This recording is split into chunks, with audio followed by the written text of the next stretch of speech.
பாகிஸ்தான் ஆக்கிரமிப்பு காஷ்மீரில் அரசுக்கு எதிரான மக்கள் போராட்டங்களை முன்னின்று நடத்தும் கூட்டு அவாமி செயல்குழு என்ற அமைப்பை பாகிஸ்தான் அரசு தடை செய்துள்ளது.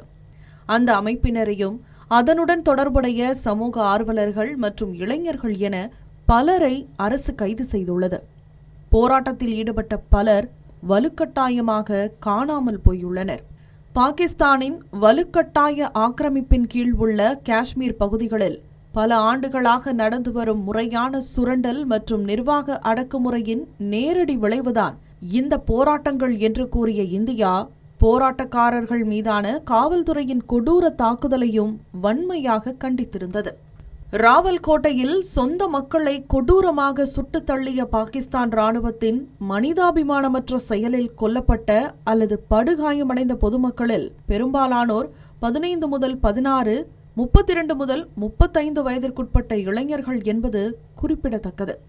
மலிவு விலையில் மாவு, மின்சாரம் மற்றும் அடிப்படை உரிமைகளை மட்டுமே கேட்டதற்காக நேரடி துப்பாக்கி சூடு நடத்தப்படுவதாக பாகிஸ்தான் ஆக்கிரமிப்பு காஷ்மீர் மக்கள் குற்றம் சாட்டியுள்ளனர்.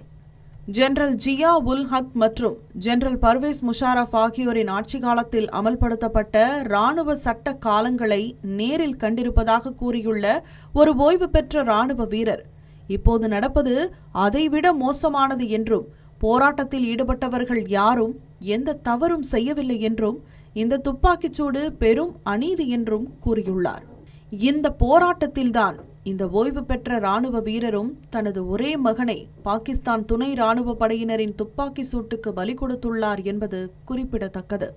தலைநகர் முசாஃபராபாத் நோக்கி மாபெரும் பேரணிக்கு அனுமதி மறுக்கப்பட்ட நிலையில் ராவல்கோட்டையில் மக்கள் பெருமளவில் அரசுக்கு எதிராக திரண்டு வருகின்றனர். முசாஃபராபாத் நகரில் உள்ள இஸ்லாமிய மத குருமார்கள் பாகிஸ்தான் படைகள் இழைக்கும் அத்துமீறல்களுக்கு எதிராக ஒன்றிணையுமாறு காஷ்மீர் மக்களை தீவிரமாக வலியுறுத்தி வருகின்றனர். பாகிஸ்தான் இராணுவத்தின் சார்பாக இதே இஸ்லாமிய மத குருமார்கள் ஒரு காலத்தில் பாகிஸ்தானில் பிரகாசமான எதிர்காலம் அமையும் என்று கட்டுப்பாட்டு கோட்டிற்கு அப்பால் இருந்து அறிவிப்புகள் வெளியிட்டனர். குறிப்பாக எல்லைக்கு அப்பால் இருந்த சலோத்ரி மசூதியிலிருந்து விடுக்கப்பட்ட வாக்குறுதிகளை கேட்டு ஜம்மு காஷ்மீரின் பூஞ்ச் மாவட்டத்தை சேர்ந்த பல இளைஞர்கள் பாகிஸ்தான் ஆக்கிரமிப்பு காஷ்மீருக்கு சென்றது வரலாறு. இந்தியாவிற்குள் எல்லை தாண்டிய பயங்கரவாதத்தை பரப்புவதற்கு பாகிஸ்தான் இராணுவமும் ISஐயும் ஒரு காலத்தில் பயன்படுத்திய அதே பகுதி இப்போது பாகிஸ்தானுக்கு எதிரான புரட்சியை காண்கிறது. இது கர்மாவின் பதிலடி என்று கூறப்படுகிறது.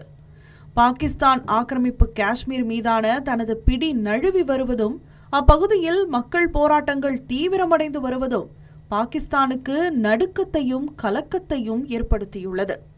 இதனால் காஷ்மீர் பள்ளத்தாக்கில் பயங்கரவாத செயல்களை தூண்டிவிட்டு கவனத்தை திசை திருப்ப பாகிஸ்தான் முயற்சி செய்யலாம் என்றும் எதிர்பார்க்கப்படுகிறது.